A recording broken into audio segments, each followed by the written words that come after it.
అందరికీ నమస్కారం అమ్మ. ఈరోజు మనం తెలుసుకుంటున్న అంశం ఏంటంటే 10th క్లాస్ పబ్లిక్ ఎగ్జామినేషన్ 2025 విద్యా సంవత్సరానికి సంబంధించి Telugu very important model question paper. వీడియోలోకి వెళ్ళే ముందు ఇంకా మన ఛానల్ సబ్స్క్రైబ్ చేసుకొని వాళ్ళు ఎవరంటే దయచేసి సబ్స్క్రైబ్ చేసుకొని లైక్ చేసి షేర్ చేసి మీ ఫ్రెండ్స్కు రిలేటివ్స్ అందరికీ సబ్స్క్రైబ్ చేసుకోమని చెప్పండి.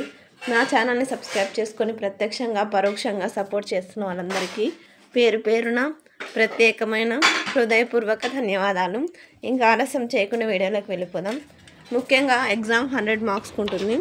ఇక్కడ విభాగం 1లో అవగాహన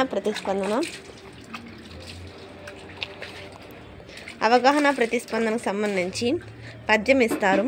ఈ పద్యానికి సంబంధించి ప్రశ్నలు ఇస్తారు. దీని పద్యం చదివి అర్థం చేసుకొని సమాధానాలు రాయాల.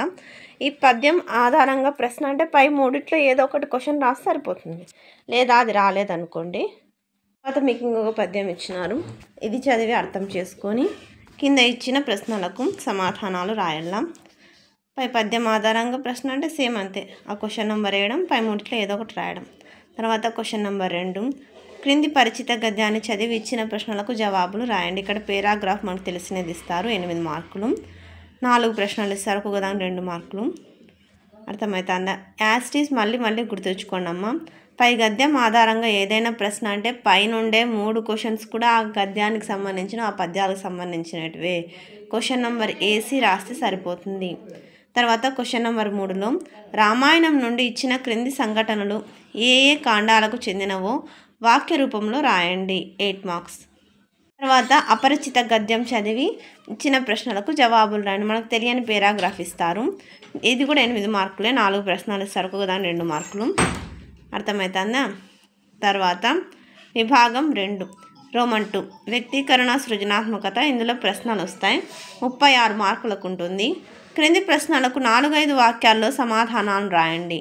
3 ప్రశ్నలు ఇస్తారు, 3 × 4 = 12 మార్కులు. ప్రకృతి సందేశం పాఠ్యభాగ కవి వైసివి రెడ్డి గురించి రాయండి. నాటకం ప్రక్రియ గురించి రాయండి. భరతుడు పాత్ర స్వభావం రాయండి. తర్వాత క్రింది ప్రశ్నలకు 8 నుండి 10 వాక్యాల్లో సమాధానాలను రాయండి. 3 × 8 = 24 మార్కులు. 8లో 2, 9లో 2, 10లో 2 ఇస్తారు, ఒక్కొక్క దాంట్లో ఒక్కొక్కటి రాయాలి. తర్వాత భాగం 3లో భాషాంశాలు ఫస్ట్ ఏమిచ్చినారు, అలంకారాన్ని గుర్తించాల, 2 మార్కులు. తర్వాత క్వశ్చన్ నెంబర్ 12లో పద్యపాదం ఇస్తారు, లఘు గురువులను గుర్తించి ఘన విభజన చేయాల. మన ఛానల్ని సబ్స్క్రైబ్ చేసుకుని వాళ్ళు దయచేసి సబ్స్క్రైబ్ చేసుకోండి. సబ్స్క్రైబ్ చేసుకుంటే మీకు చాలా సులభమైన పద్ధతిలో ఘన విభజన చేయడం చాలా వీడియోస్ చేసినాను, వెళ్ళి చూడొచ్చు. తర్వాత 13వ క్వశ్చన్ నెంబర్లో అర్థం ఇచ్చినారు. బీజం అంటే అర్థం. తర్వాత అంధకారం అంటే అర్థం. అంధకారం అంటే చీకటే కదా, ఆప్షన్ ఈ ఆన్సర్. తర్వాత జాబు అనే పదానికి పర్యాయపదం ఉత్తరము లేక. మేను అంటే ఏంది, పర్యాయపదం శరీరం దేహం. తర్వాత గురువము ప్రకృతి ఏంది, గర్వము. తర్వాత స్థిరంగా అంటే ఏంది, ఏం రాయాల, వికృతి రాయాల. తర్వాత గుణము అంటే నానార్థాలు, అర్థము నానార్థాలు రాయాల. తర్వాత మంత్రి అమృతం అంటే ఉత్పత్తార్థం, మంత్రి అనే దానికి ఉత్పత్తార్థం.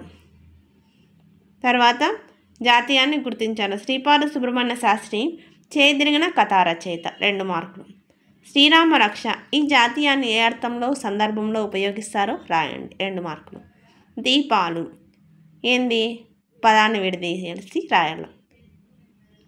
పరధన ప్లస్ ఆపేక్ష సంధిని విడదీసి సంధి ఏందో కనుక్కోవాలి. దీపం ఉండగానే ఇదేంది, ఏ సంధికి చెందినదో గుర్తించి విడిగా రాయండి. పరుల సొమ్ము విగ్రహవాక్యం. 4 దిక్కులు ఇదేంది, సంఖ్య వస్తేంది, ద్విగు సమాసం. 25వ క్వశ్చన్ నెంబర్ను గృహంబునకు రమ్మని యతని డొక్కని చనియే. ఈ వాక్యాన్ని ఆధునిక వాచకనాన్ని గుర్తించి రాయాల. 26 వ్యతిరేక పదం. 27 వచ్చేసి వ్యతిరేక పదం. అర్థమవుతుందా? తర్వాత 28 వచ్చి సామాన్య వాక్యాలను సంక్లిష్ట వాక్యాలుగా మార్చి రాయాలి. తర్వాత కర్తరి వాక్యాన్ని కర్మని వాక్యంగా రాయాలి. తర్వాత 30 ఇక్కడ ఏంటంటే ఇది ఏ రకమైన సామాన్య వాక్యమో రాయండి. 31. ఈరోజు రఘు బడికి వస్తాడు రాడు. సందేహార్థక వాక్యం. 32. నేను మీతో ఎందుకు వాదించాలి. ఇది ఏ రకమైన సామాన్య వాక్యమో రాయండి. ఆహా, ఆ బొమ్మ ఎంత బాగుందో. ఇది ఏంటి ఆశ్చర్యార్థక వాక్యం.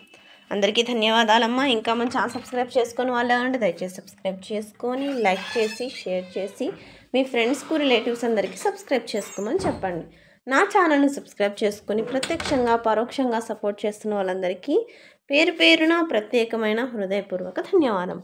అందరికీ ధన్యవాదాలు. దయచేసి వీడియోని మాత్రం స్కిప్ చేయొద్దు.